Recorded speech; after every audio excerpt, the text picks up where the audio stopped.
बिस्मिल्लाहिर्रहमानिर्रहीम नहमदुहु व नसल्ली अला रसूलिहिल करीम अम्मा बाद फ़ऊज़ु बिल्लाहि मिनश्शैतानिर्रजीम बिस्मिल्लाहिर्रहमानिर्रहीम। शुरू अल्लाह के पाक नाम से जो बड़ा मेहरबान नहायत रहम फरमाने वाला है, और लाखों करोड़ों दरूद व सलाम नबी मुकर्रम की बारगाह अक़दस में हदियतन नजरानतन पेश करता हूँ। तो आज जो मेरा मौजू है वो है इल्मे गैब। क्या नबी मुकर्रम सरकार दो आलम सल्लल्लाहु अलैहि वसल्लम को इल्मे गैब है? एक ख्वाब से मैं उसका जवाब देने की कोशिश करूँगा। उम्मीद है कि मैं अल्लाह पाक मुझे हक़ कहने की, आपको हक़ सुनने की तौफीक अता फरमाए। तो जो सबसे पहला एक इतराज़ होता है वो है सूरत 20वें सिपारे में, कुल्ला गैब समावात वल अर्द, कुल्ला यालमु गैब समावात वल अर्द, कि कह दो ज़मीन आसमान में किसी को इल्मे गैब नहीं, आलमे गैब नहीं है। तो कुछ चीज़ें ऐसी हैं कि उनको हाई अलर्ट करने के लिए कुरान पाक की दूसरी जो सूरतें हैं उन्हीं में आयतें आती हैं, जिससे कुरान की किसी एक आयत की तफसीर हो जाती है, वो क्लैरिफाई हो जाती है। जैसे ये सूरत जिनकी आयत है, आलिमुल गैब फला यज़हिरु अला गैब ही आहदा इल्ला मिन अर्तज़ा मिर रसूल, कि वो आलमुल गैब है, बस वो किसी को अपने गैब के ऊपर मतला नहीं करता किसी को, सिवाय इस रसूल के जिसे वो पसंद कर ले, या वो जिसे पसंद करता है रसूलों में जिसे पसंद करता है, ये उसी आयत की तफसीर समझ ले या उसको क्लैरिफाई करें। इसके बाद मैं एक तिरमिज़ी शरीफ से ख्वाब के एक हवाले से इसी चीज़ को क्लैरिफाई करने की कोशिश करूँगा। अल्लाह पाक मेरी मदद फरमाए, नबी पाक के वसीले से, नबी पाक के हक़ से। एक दिन वो तिरमिज़ी शरीफ में आता है कि नबी पाक सरकार एक दिन नमाज़ पढ़ाने के लिए बहुत देर से, सुबह की फजर की नमाज़ पढ़ाने के लिए बहुत देर से आए। यानी टाइम तो था लेकिन मामूल के मुताबिक वो टाइम से थोड़ा लेट आए। तो नमाज तो पढ़ ली गई। जब नमाज मुकम्मल होगी तो सहाबा इकराम रिज़वानुल्लाह अलैह ने अर्ज़ की कि या रसूल अल्लाह, आज आपने ये नमाज इतनी लेट क्यों पढ़ी है, क्यों पढ़ाई है? यानी वो हिकमत जानना चाहते थे। तो नबी मुकर्रम सरकार दो आलम ने फरमाया कि मैंने तहज्जुद जब पढ़ी है ना तो मुझे ऊँग आ गई, तो मैं मुसल्ले के ऊपर ही लेट गया। तो जब मैं लेटा हूँ तो मैं क्या देखता हूँ कि रब्बे जुल जलाल जलवा अफरोज़ होते हैं। तो फरमाते हैं, अल्लाह ताला की ज़ात फरमाती है कि ए मेरे हबीब, ये फ़रिश्ते जो है ये आसमानों में किस बात पे झगड़ा कर रहे हैं? तो नबी पाक सरकार ने फरमाया कि मैंने तवज्जो नहीं फरमाई, मैंने तवज्जो नहीं फरमाई। बाद लोग उससे ये समझते हैं कि नबी पाक को पता नहीं है। नहीं, जो मुफस्सरीन या मुहद्दिसीन है, अहले इल्म, उन्होंने कहा कि नबी पाक सरकार के कहने का मतलब ये था कि मैंने तवज्जो ऐसे नहीं की, मैंने तवज्जो की है कि वो कोई बात कर रहे हैं, लेकिन वो किस मौजू पे बात कर रहे हैं ये नहीं मुझे पता। बातें वो कर रहे हैं, मैंने तवज्जो नहीं की। वो किस मौजू पे बात कर रहे हैं ये मुझे नहीं पता। पता इतना है कि कुछ बात कर रहे हैं, मुझे आवाज़ सुनाई दे रही है। तो कहते हैं कि नबी पाक सरकार फरमाते हैं कि अल्लाह पाक ने अपनी शान के मुताबिक अपना दस्ते अक़दस मेरे दो कंधों के दरमियान रखा, तो मुझे हर चीज़ मेरे सामने अयां होगी। अज़ल से लेके अब तक जो कुछ हो चुका था, जो कुछ होना था, जो कुछ हो रहा है, वो सब कुछ मुझे नज़र आ गया।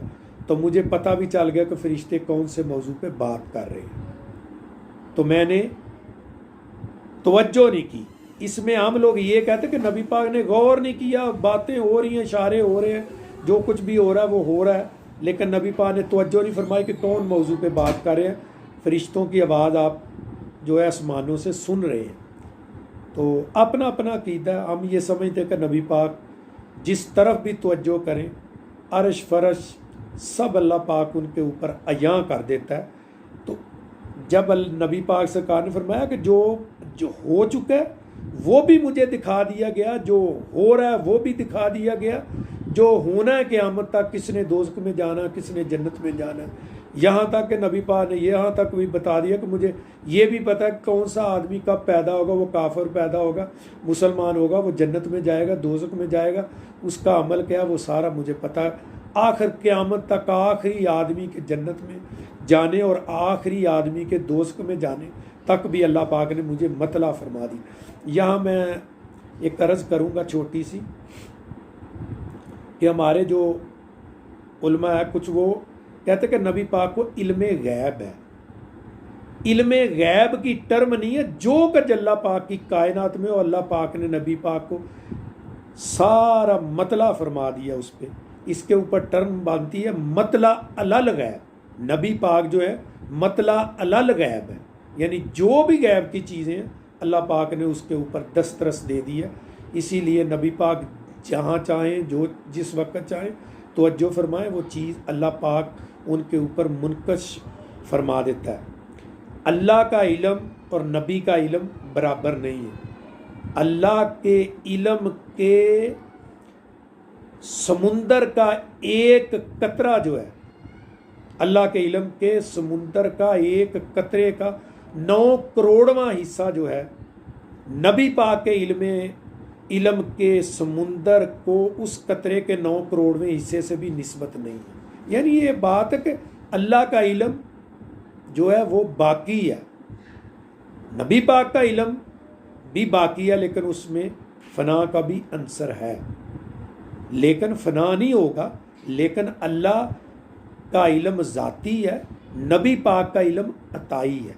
अल्लाह पाक ने नबी पाक को इल्मे गैब अता फरमाया, मतला अलल गैब, यानी जो कुछ हो चुका है, जो कुछ होना है, अल्लाह पाक ने तमाम कायनात जो रमूज़ हैं, रमज़ हैं, राज हैं, वो नबी पाक को मतला फरमा दिया। अभी कोई भी चीज़ है वो नबी पाक से कोई सवाल करे तो नबी पाक वो पहले देख चुके हैं। अल्लाह पाक ने वो सब चीज़ें आपकी निगाह से गुजार दी हैं, सब कुछ अल्लाह पाक ने अपनी कायनात का दिखा दिए, लेकिन फिर भी नबी पाक के इल्म के समुंदर को अल्लाह के इल्म के समुंदर के कतरे के 9 करोड़वें हिस्से जितनी भी निस्बत नहीं, इसलिए कि दोनों का इल्म बराबर नहीं है। खुदा खुदा है, नबी उसका महबूब, उसका महबूब बंदा है, अल्लाह खालिक है, वो मखलूक है। तो ये ख्वाब से ये ज़ाहिर होता है कि नबी पाक को अल्लाह पाक ने हर चीज़ के ऊपर मतला फरमा दिया।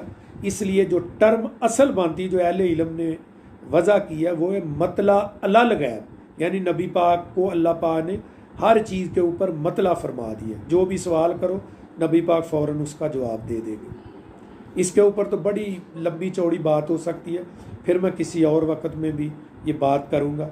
मुझे उम्मीद है कि आपको नबी पाक के इल्मे गैब समझने में बहुत आसानी हो जाएगी और इंशाअल्लाह अल्लाह पाक आपको भी अजर दे, मुझे भी हक़ कहने की तौफीक दे, आपको भी हक़ सुनने की तौफीक दे।